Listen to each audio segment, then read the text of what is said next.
Franny K-Star, math scientist, the friend with 4 brains. Chapter 1, Franny's house. The Stein family lived in the pretty pink house with lovely purple shutters down at the end of the Devonshire street. Everything about the house was bright and cheery.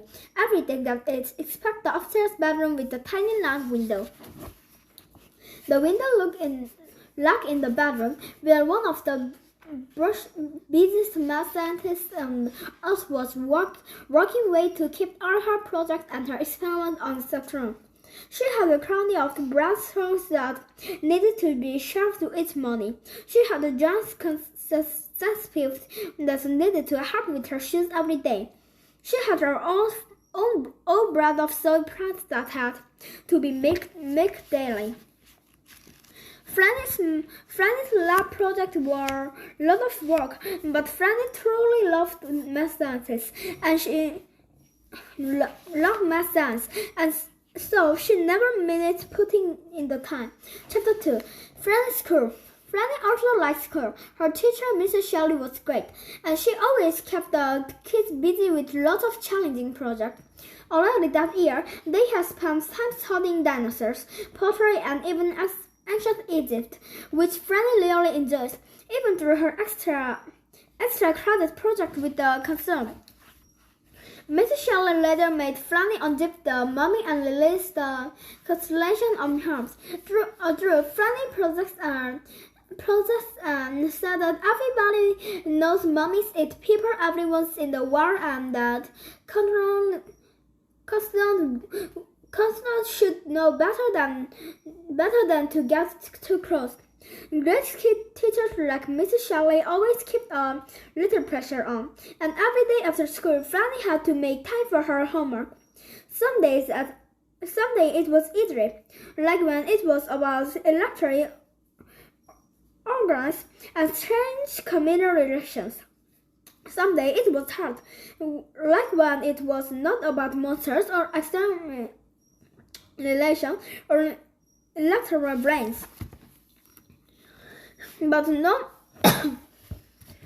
matter how long it took, Franny also had made time to play with her lab assistant, Igor. He wasn't a pure lab.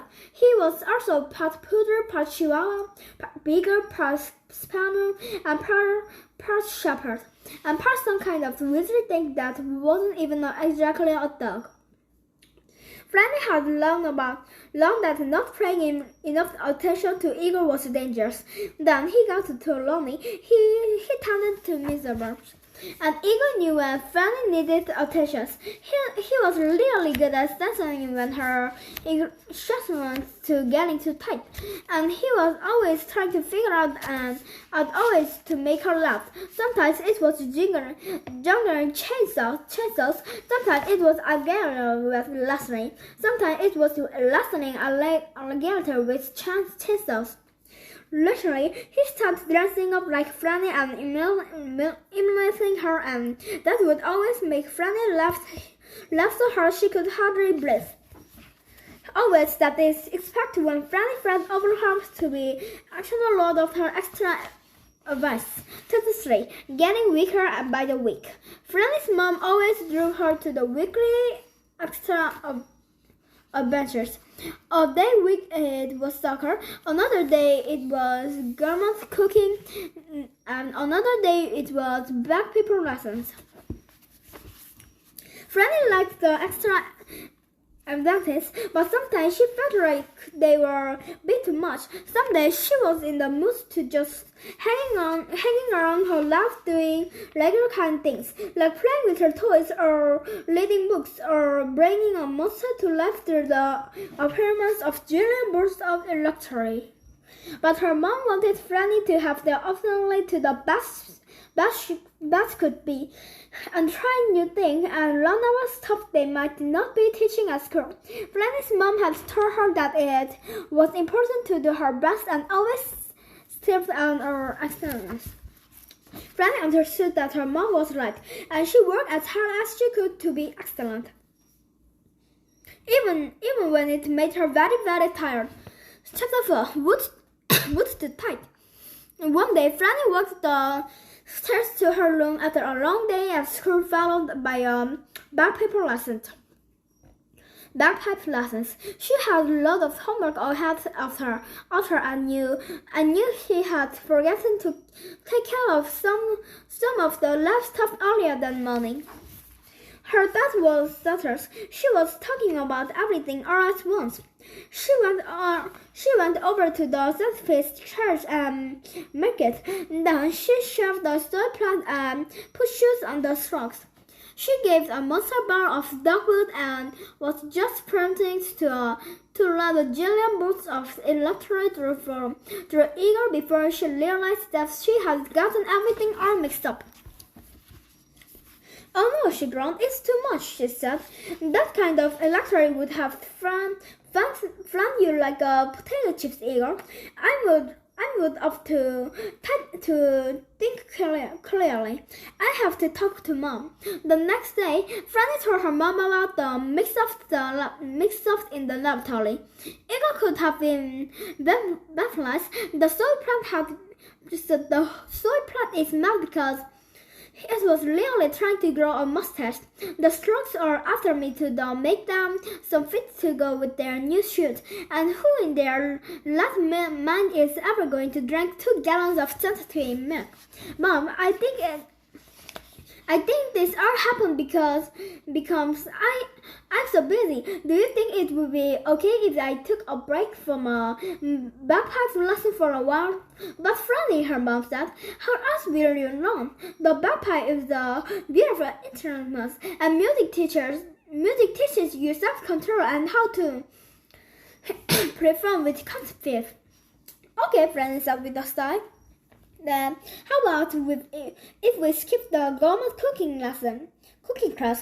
"Oh, Franny," her mom said, "gourmet cooking teaches how you follow the directions, and thinking of all those exotic recipes and summons your imagination." Okay, but how about I drop soccer? It's really I don't think I need soccer, do you? Franny first teach you about the teamwork. You should learn how to succeed for others and how to rely on others as well. That's what it means to be a part of team. And since you do so many of your experiments by yourself, you probably need to learn teamwork more than anybody else. You must start from an excellent Franny. You know that. Franny smiled. That had occurred to her. A math science type that. There was something about the word teamwork. Yes, teamwork, she thought. Maybe Mom has something there. Chapter 5. Going out for the team. Franny went outside and gathered up some scraps here from her backyard. Igor watched as Franny began sketching out plans for some sort of new machines. They need to the design double Igor. Mom can really keep the pressure on, so this need to be extra strong. Igor, who had no idea what she was talking about, nothing like he knew exactly what she was talking about. And they need to be smart. I have to make sure the brains are set up to follow the instructions carefully. Igor gathered up a selection of brains from the brain cabinet and brought it to them. Franny, "Thanks, Igor, but I think I'm going to do with electronic brains on the project. These machines need to look good, but they don't have to be perfect. Mom keeps me moving so quickly that she doesn't always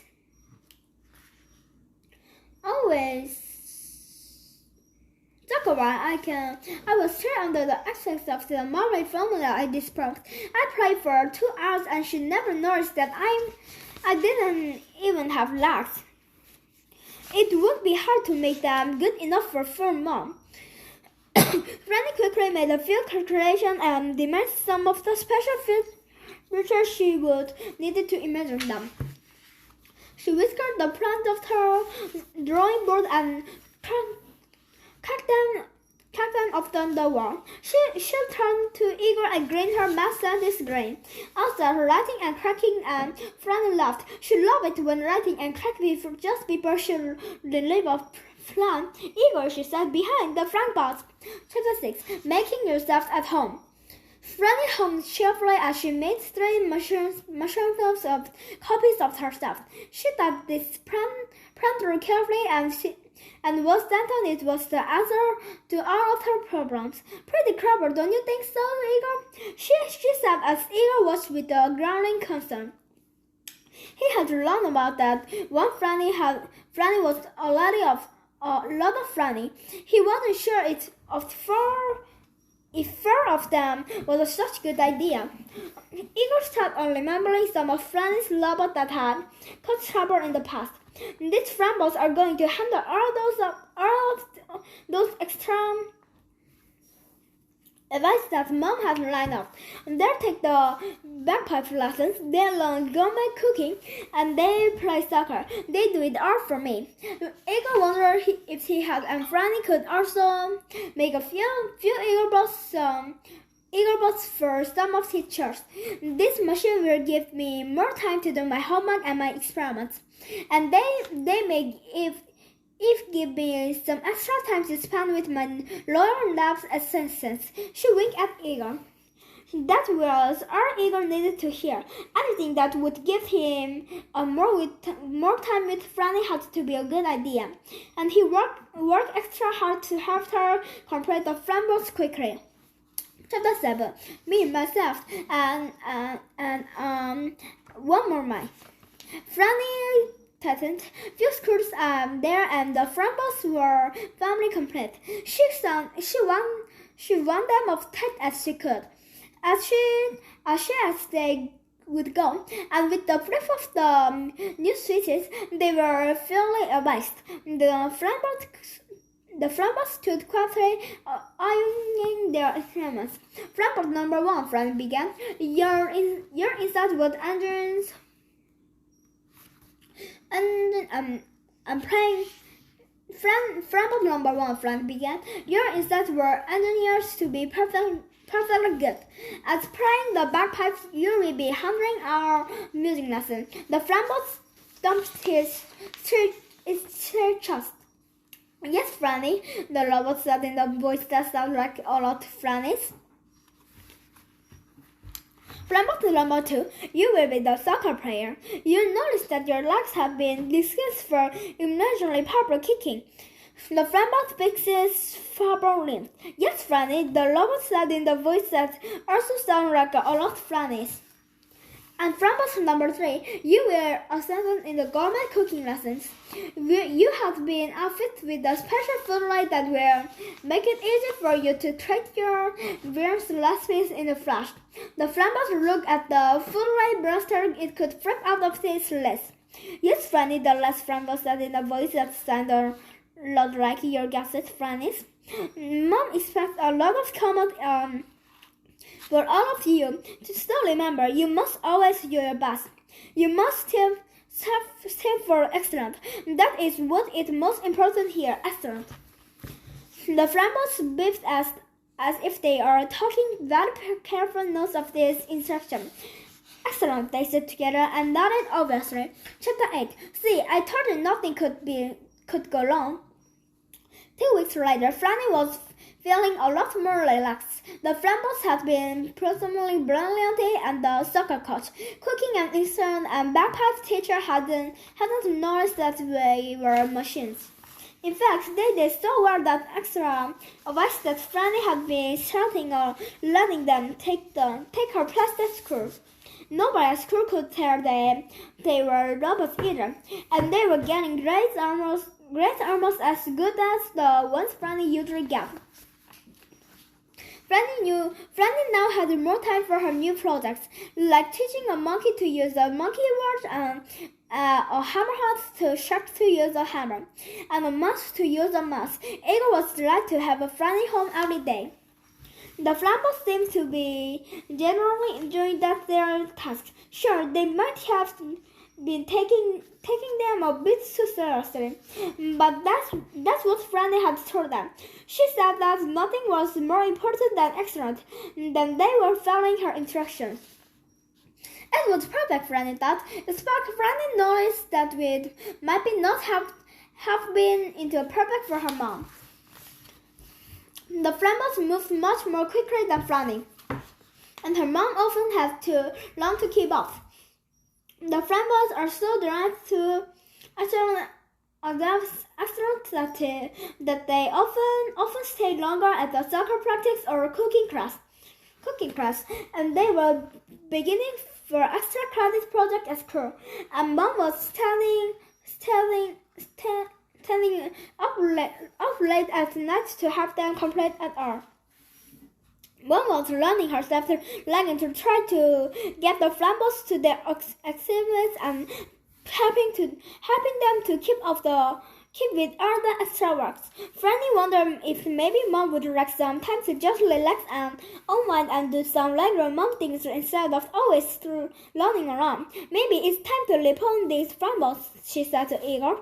Maybe they need to just slow a little. The end.